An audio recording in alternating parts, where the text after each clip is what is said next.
Hello everyone. तो कैसे हैं आप लोग? उम्मीद है आप लोग काफ़ी अच्छे होंगे। तो स्वागत है आपका हमारे यूट्यूब चैनल पर। सो फ्रेंड्स, आज हम पढ़ने वाले हैं बीए का सेमेस्टर फर्स्ट। ये बीए प्रोग्राम, बीए ऑनर्स और बीकॉम तीनों क्लासेस के लिए होने वाला है। इसका पढ़ रहे हैं ईवीएस, यानी कि ईवीएस का इन्वायरमेंट साइंस यानी कि पर्यावरण विज्ञान। ये जो वीडियो ये हमारी पार्ट 2 होने वाली है। पार्ट 1 जो है मैंने कंप्लीट करा दिया है, ठीक है। तो फुल एक्सप्लेनेशन होने वाली है विथ नोट्स के साथ। तो जल्दी से कॉपी पेन लेकर रेडी हो जाइए और स्टार्ट करते हैं आज की वीडियो।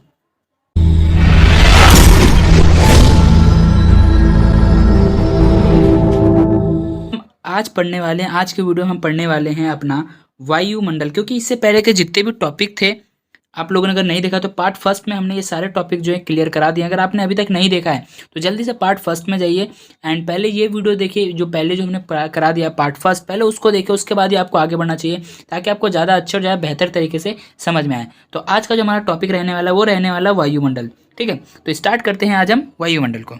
तो देखो, ग्रीक ऑटमोस का अर्थ है वाष्प। जो ग्रीक भाषा है उसमें ऑटमोस का एक अर्थ होता है जिसका होता है वाष्प, ठीक है। पृथ्वी चारों ओर से वायु की परत से घिरी हुई है जिसे वायुमंडल कहते हैं। सभी जीव जीवित रहने के लिए वायुमंडल पर निर्भर है। वायुमंडल पर ही तो निर्भर है। सांस कहाँ से लेते हैं? वायुमंडल से लेते हैं, वायु लेते हैं, क्योंकि यह हमें सांस लेने के लिए वायु प्रदान कराता है तथा सूर्य की किरणों से हमारी रक्षा भी करता है। सूर्य की किरणों से कैसे रक्षा करता है? देखो, सूर्य से कुछ हानिकारक किरणें आती है, परावैंगनी किरणें जिन्हें कहते हैं, ठीक है।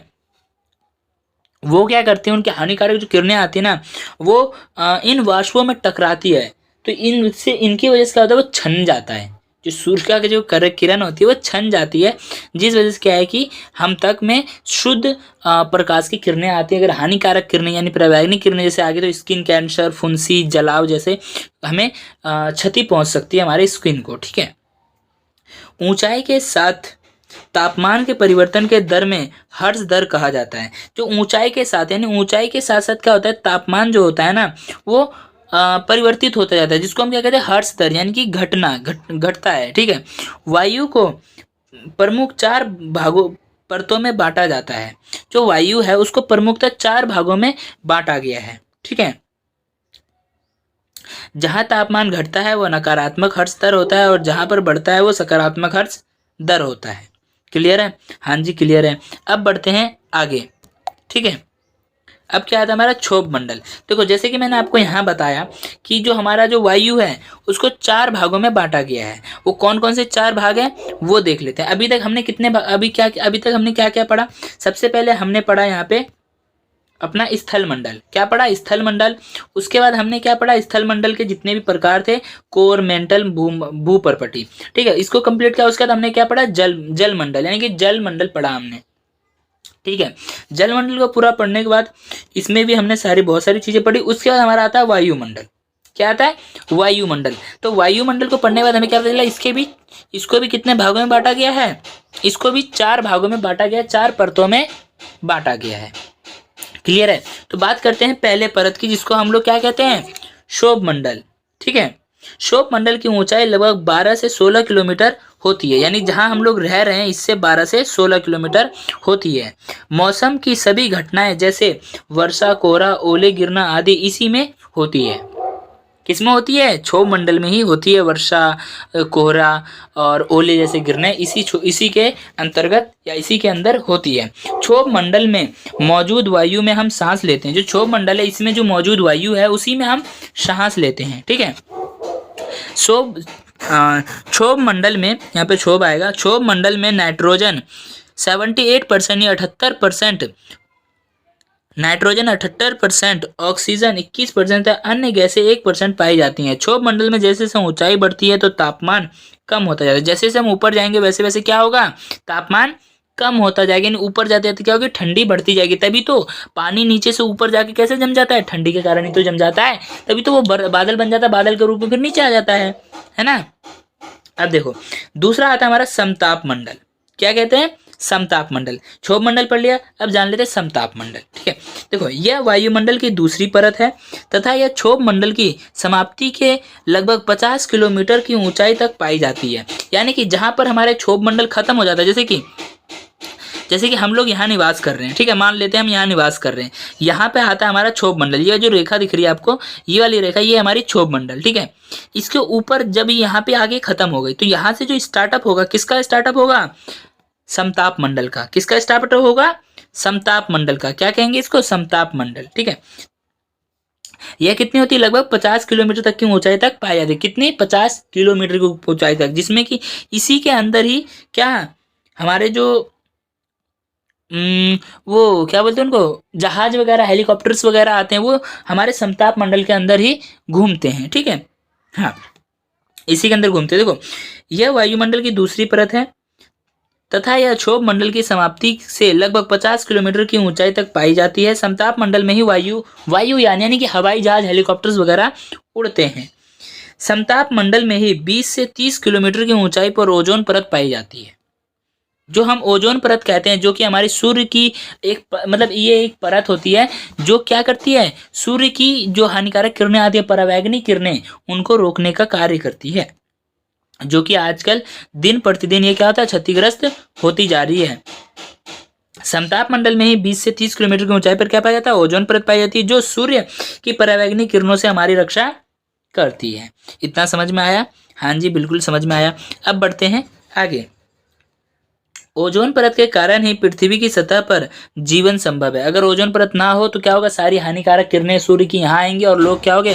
कैंसर जैसे, स्किन कैंसर जैसी बीमारियों से पीड़ित होंगे और लोग मृत्यु को प्राप्त होंगे। तो इस वजह, अगर ओजोन परत नहीं रहेगी तो जीवन संभव नहीं है। ओजोन क्षयकारी पदार्थ है, यानी ओजोन को जो नुकसान पहुंच रहा है, जो हर्ट्स हो रहा है ओजोन को, ओजोन क्षयकारी पदार्थ है, जैसे कि क्लोरोफ्लोरोकार्बन, ठीक है, CFC की उपस्थिति के कारण ओजोन परत का तेजी से हर्ट्स हो रहा है, यानी विनाश, नष्ट हो रहा है। तो देखो, फ्रिज में जो हम गैस यूज करते हैं, क्लोरोफ्लोरोकार्बन, AC वगैरह यूज कर रहे हैं दिन प्रतिदिन, इतना ज़्यादा प्रदूषण हो रहा है, रॉकेट वगैरह लॉन्च करते रहते हैं, तो इन सभी की वजह से क्या हो रहा है? इन सभी की वजह से हमारे जो ओजोन परत है उसको बहुत ज़्यादा हानि पहुँच रही है, जिस वजह से क्या है, वो कमज़ोर पड़ती जा रही है, ठीक है। देखो, बात करते हैं अगर वायुमंडल की, तो वायुमंडल की 4 परतें थी, 4 में विभाजित क्या है? क्षोभ मंडल, समताप मंडल हमने पढ़ लिया है। 2 और पढ़ लेते हैं, वो क्या है? मध्यमंडल और बहिर्मंडल, ठीक है। तो बात करते हैं मध्यमंडल की।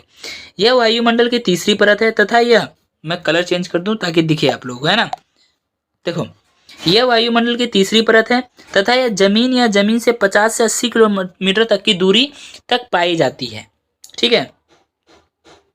मध्यमंडल में तापमान -100 डिग्री से -90 डिग्री तक नीचे चले जाता है, यानी कि घट जाता है, ठंडी हो जाती है। बताओ, यहाँ पे अगर -3 -4 चले जाता है, कितनी ठंडी हो जाती है, और वहाँ पे -100 डिग्री से 90 डिग्री तक चले जाता है तापमान, तो ठंडी बहुत ज़्यादा हो जाती है ऊपर जाने के बाद, ठीक है। यहाँ जलवाष्प से बादल के रूप में जम जाता है, यहाँ पे जो जलवाष्प है वो बादल के रूप में जम जाता है तथा उसका पिंड मध्य मंडल में आते ही भस्म हो जाता है। जितने भी उल्का पिंड वगैरह आते हैं वो मध्य मंडल में आते ही भस्म हो जाते हैं। क्यों भस्म हो जाते हैं? क्योंकि जो उल्का पिंड होते हैं वो कहाँ से आते हैं? बाहरी जो ग्रह होते हैं उनसे आते हैं उड़ते उड़ते, ठीक है। तो उनमें क्या होता है ना, नीचे जब आते हैं गति की वजह से उनमें गर्माहट पैदा होती है, जिसमें आग लग जाती है। एक तरह देखा जाए तो इतनी ज़्यादा, बहुत ज़्यादा गर्म हो जाती हैं, और जैसे ही वो मध्य मंडल में प्रवेश करती हैं, जैसे ही मध्य मंडल में प्रवेश करेंगी वैसे ही क्या होगा, वो लोग इसके अंदर आते ही भस्म हो जाएगी। क्योंकि ठंडा और गर्म दोनों को अगर एक साथ मिक्स कर दिया जाए ना तो हानिकारक होता है। क्या होता है? हानिकारक होता है। और ये तो देखो, यहाँ से अगर हम नीचे से जाएंगे तो 100 से 90 है, लेकिन वो तो ऊपर से आ रहा है तो -10 भी तो हो सकता है वहाँ। क्या -10 भी तो हो सकता है, क्योंकि जैसे जैसे ऊपर जाएंगे वैसे वैसे ठंड बढ़ती जाएगी, ऊपर ऑक्सीजन नहीं है, बहुत सी चीज़ें ऐसी आ जाती हैं। क्लियर है? ठीक है। मध्य मंडल में तरंगे भी पाई जाती है। जो मध्य मंडल है उसमें तरंगे पाई जाती हैं, जो बिजली वगैरह कड़कते हैं ना उसी में पाई जाती हैं। इसलिए इन सब कारणों की वजह से इसे वायुमंडल का अशांत ग्रह कहा जाता है। जहाँ पे शांति नहीं रहती है वहाँ अशांति रहती है ना। अब देखते हैं बाह्य वायुमंडल, थर्मोस्फीयर, तापमान, इसका 3 नाम है, ठीक है। बाह्य वायुमंडल यानी कि बाहरी वायुमंडल, थर्मोस्फीयर और तापमान। देखो, यह वायुमंडल की चौथी परत है। ये क्या है? वायुमंडल की चौथी परत है जिसमें ऊंचाई बढ़ने के साथ साथ तापमान बहुत तीव्रता से बढ़ता है। इस परत का प्रयोग रेडियो संचार में होता है, यानी सैटेलाइट वगैरह के लिए होता है, तथा अयान मंडल इसी सतह का भाग है। ठीक है, जो हमारा यानी बाहरी मंडल है, जो हमारा बाहरी मंडल है वो क्या है, उसमें हम सैटेलाइट और रेडियो संचार वगैरह यूज करते हैं, जिसको क्या कहते हैं, थर्मोस्फेयर या फिर तापमंडल भी कहते हैं। ठीक है, उसके बाद बहिर्मंडल सबसे लास्ट वाला आ जाता है, जो कि हमारा बहामंडल से भी ऊपर होता है। बहिर्मंडल यह वायुमंडल की सबसे ऊपरी परत है। ये क्या है, वायुमंडल की सबसे, देखो 4 परतों के बारे में हमने पढ़ लिया।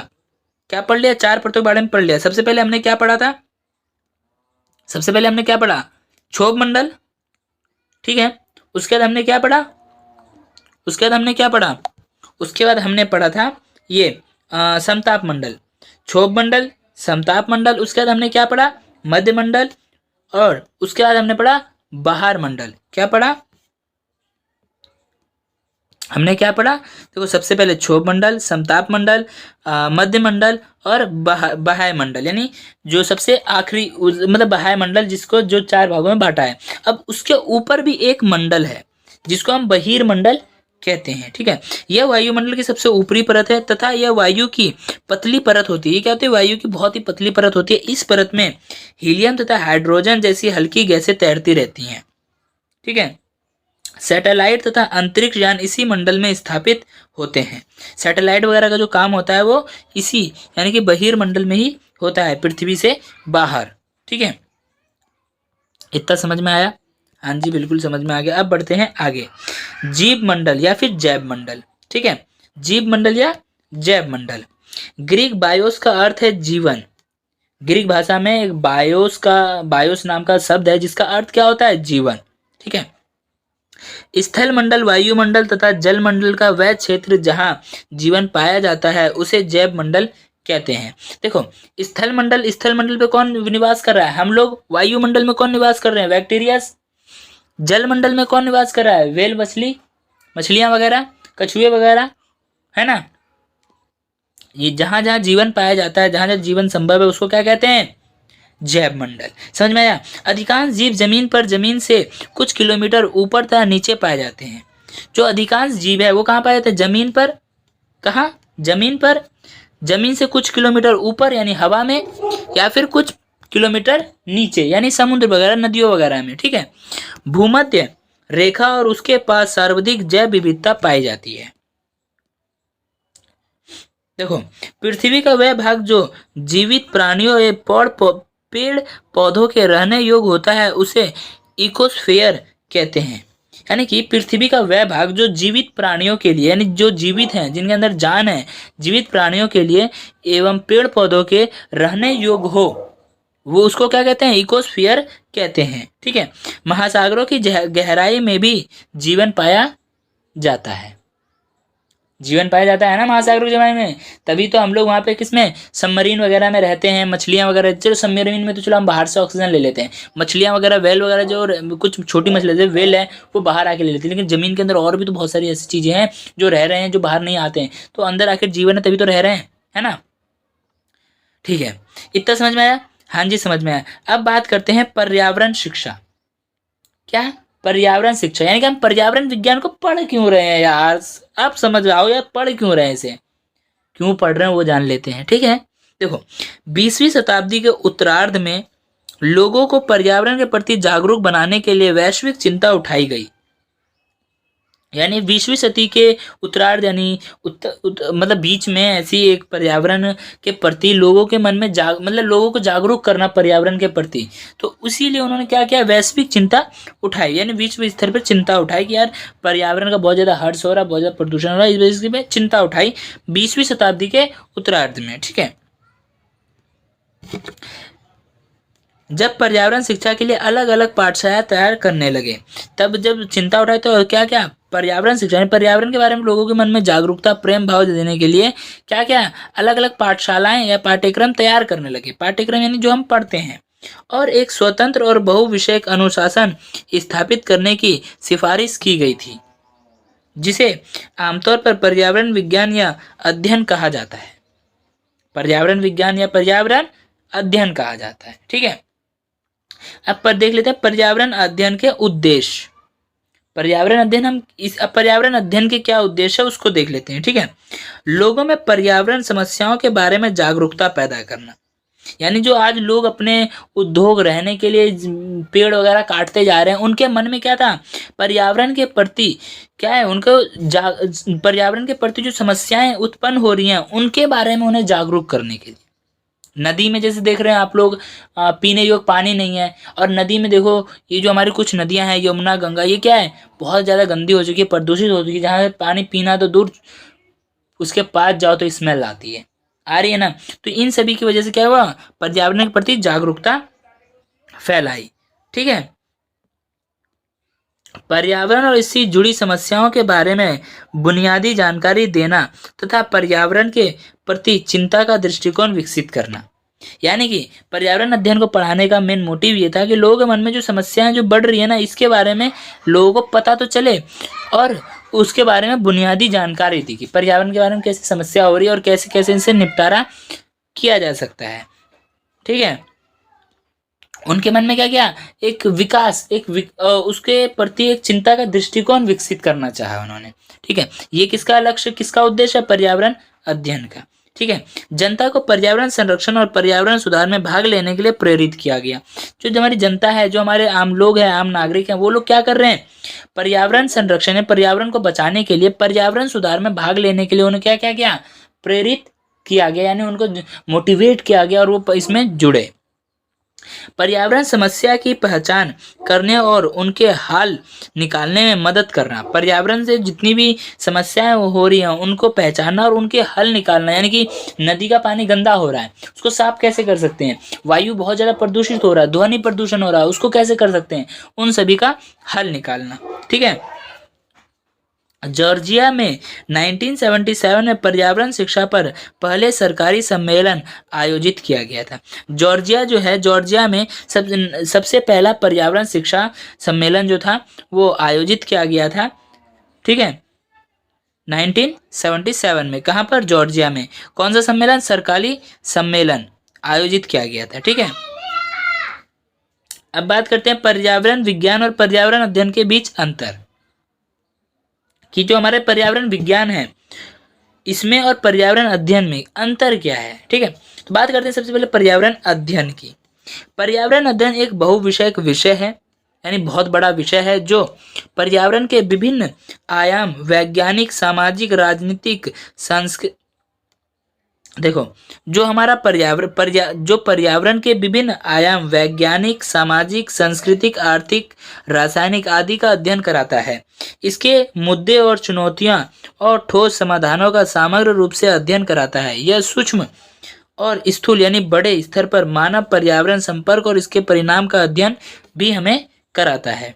ठीक है, समझ में आया। देखो सिंपल लैंग्वेज में लिखें, ज़्यादा इसको एक्सप्लेन करूँ तो और ज़्यादा बौखला जाओगे आप लोग। ठीक है, तो बस मोटा मोटा पढ़ते जाओ। पर्यावरण विज्ञान, पर्यावरण विज्ञान क्या है, पर्यावरण विज्ञान के पहलुओं, इनकी जटिल समस्याओं और ठोस समाधानों से सख्ती से निपटता है। जो पर्यावरण विज्ञान है वो देखो सिंपल सा अगर ये बोला जाए ना, जो हमारा पर्यावरण अध्ययन है वो सामाजिक, सांस्कृतिक और आर्थिक इन मुद्दों को लेकर के चलता है और उनका समाधान ढूंढ, वो इनकी जो ये किस वजह से हो रहा है, इससे कैसे निपटा जा सकता है जल्दी से जल्दी, किसके कैसे, उन सभी पर ये ज़्यादा ध्यान देता है। ठीक है, समाधानों से सख्ती से परिपट होता है यानी निपटता है। ठीक है, जबकि पर्यावरण अध्ययन वैज्ञानिक पहलुओं के अलावा पर्यावरण मुद्दों के सामाजिक, आर्थिक, सांस्कृतिक, पारंपरिक, विधायी और ऐतिहासिक आयाम से संबंधित है। जो पर्यावरण अध्ययन है किससे, ऐतिहासिक आयाम से संबंधित है, वो जनता लोगों को लेकर के चलती है और ये विज्ञान को लेकर के चलता है, ये विज्ञान की मान्यता को चलता है और वो रूढ़िवादिता पर चलता है। समझ में आया। हाँ जी, समझ में आया। और देखो नहीं समझ में आ रहा ना तो जरूरी नहीं है कि पूरा डिट्टो डिट्टो समझो, हाँ, बट अगर आपको नहीं समझ में आया तो एक दो बार और इस वीडियो को दो बार देखो, एक बार, क्योंकि वीडियो ज़्यादा लंबी नहीं है और बनेगी, ठीक है। तो एक से दो बार देखो, ये समझ में आ जाएगा आप लोगों को, ज़्यादा लंबी भी नहीं होगी, ठीक है। अब बढ़ते हैं आगे। पर्यावरण अध्ययन का दायरा और महत्व। जो हमारा पर्यावरण अध्ययन है, इसके दायरे क्या है, कहाँ तक सीमित है और इसकी महत्वता क्या है आखिर इसको पढ़ने के बाद, है ना। इस विषय का एक विशाल दायरा है, बहुत बड़ा दायरा है, और इस विषय के विशेषज्ञ समाज के विभिन्न क्षेत्रों में कई तरह से सेवा कर रहे हैं, ठीक है। छात्र इस विषय को चुन सकते हैं और पर्यावरण अध्ययन या पर्यावरण विज्ञान में पेशेवर करियर बना सकते हैं।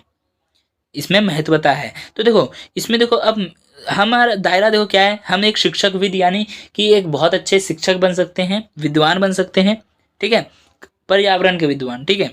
उसके बाद अनुसंधान, यानी कि हमें कैसे किस तरीके से विकास करना है, ठीक है, उसकी अच्छे से रणनीति बना सकते हैं, अनुसंधान है विकास। उद्योग कैसे करना है ताकि हमारे पर्यावरण को नुकसान ना हो, ठीक है। फैक्ट्री का हमें पानी किस तरीके से बहाना है या उसमें कौन सी केमिकल का यूज करना है जिससे कि वो नदी में जाने के बाद भी पानी को खराब ना करे, ठीक है। गैर सरकारी संगठन और परम परामर्श, देखो, गैर सरकारी संगठन और उनको परामर्श देना, ये सभी क्या है, इसके महत्व है, दायरे हैं, ठीक है। मुझे पता है ये आपको समझ में नहीं आया होगा, ये मुझे भी समझ में नहीं आया, सीरियसली बताऊं तो मैं आपको क्या समझाऊं, मुझे खुद समझ में नहीं आ रहा, क्योंकि ये मुझे भी समझ में नहीं आया, ठीक है। तो अब देख लेते हैं सारांश, यानी अब खत्म ही है चैप्टर, सारांश देख लेते हैं, ठीक है। देखो, प्राकृतिक जीवन का सहारा है। अगर बात की जाए प्रकृति की, सारांश में यही आएगा, जो प्रकृति है वो क्या है, हमारे एक मनुष्य जीवन का सहारा है, जीने का सहारा है। अगर प्रकृति नहीं है तो मनुष्य नहीं जी सकता, है ना। मनुष्य को पर्यावरण के मूल का एहसास होना चाहिए, इसके जो मूल्य हैं इसका एहसास होना ज़रूरी है। इसे स्वस्थ और उत्पादक बनाए रखना चाहिए। जो हमारा पर्यावरण है इसको स्वस्थ और उत्पादक बनाए रखना चाहिए, उत्पादन होता रहे, नए नए पेड़ उगते रहे, ठीक है। यानी कि देखो, अगर हम 3 पेड़ बड़े काट रहे हैं तो हमें 2 पेड़ छोटे लगाने चाहिए, 2 पेड़ छोटे लगाने चाहिए। अगर 2 नहीं तो कम से कम 1 तो लगा दो यार। अब तुम 3 काट रहे हो और 1 पेड़ भी नहीं लगाओगे तो कैसे होगा। आखिर जो पेड़ लगे हुए हैं उनको आप कब तक काट लोगे, 2 साल, 10 साल, उसके बाद कहाँ से काटोगे। तो पेड़ लगाओ ना, तो कम से कम 3 पेड़ काट रहे हैं तो 3 पेड़ छोटे लगा दो ताकि वो उग जाए, है ना। पर्यावरण ने उन्हें यह अद्भुत दुनिया दी है। अगर बात की जाए पर्यावरण की तो उन्होंने ये हमें एकदम अद्भुत दुनिया दी है, जिसमें कि हर चीज़ आश्चर्यचकित है, हर चीज़ जैसा हम चाहते हैं वैसा हो रहा है। हमें स्वस्थ हवा मिल रही है, पीने के लिए पानी मिल रहा है, क्योंकि देखो जीवन जो है हमारे पृथ्वी के अलावा और कहीं भी नहीं है। 8 ग्रह हैं, 8 में से किसी पर भी नहीं है सिवाय हमारे एक पृथ्वी के, है ना। देखो सूर्य है बहुत ज़्यादा गर्म है, चांद है बहुत ज़्यादा ठंडा है, मंगल ग्रह है वहाँ पे जीवन ही नहीं है, पानी ही नहीं है, ऑक्सीजन भी नहीं है, बहुत ज़्यादा गर्म है, और वगैरह है नेपच्यून वगैरह, तो ये सब तो इतने ठंडे हैं कि वहाँ पे जाना ही मुश्किल है ना। तो मुझे उम्मीद है कि आप लोगों को वीडियो समझ में आ गया होगा। देखो सारे चैप्टर्स हमने कर लिए हैं, एंड आप लोग कॉपी पेन लेके बैठा करो और इसको नोट कर लिया करो, ताकि हमारे जितने भी वीडियोस हैं या जितने भी मैं पढ़ा रहा हूँ उसके नोट्स अगर आप लोग एक बार लिख लोगे ना कॉपी में तो आप लोगों को समझ में आ जाएंगे। और अगर कोई भी टॉपिक आपको समझ में नहीं आया तो दोबारा देखिए वीडियो, मुझे उम्मीद है कि आपको समझ में आ जाएगा। और हाँ, अगर वीडियो अच्छी लगी तो वीडियो को एक लाइक करें, अपने यार दोस्तों में शेयर करें। कोई भी डाउट हो, कोई परेशानी हो तो इस वीडियो को कमेंट बॉक्स में कमेंट करें, और ध्यान से चैनल को सब्सक्राइब करके बेल आइकन को ऑन कर लें, ताकि जितनी भी आने वाली न्यू वीडियोज़ है उन सभी की नोटिफिकेशन आप लोगों तक पहुंच जाए, ठीक है। तो मिलते हैं नेक्स्ट में, bye bye, thanks for watching this video.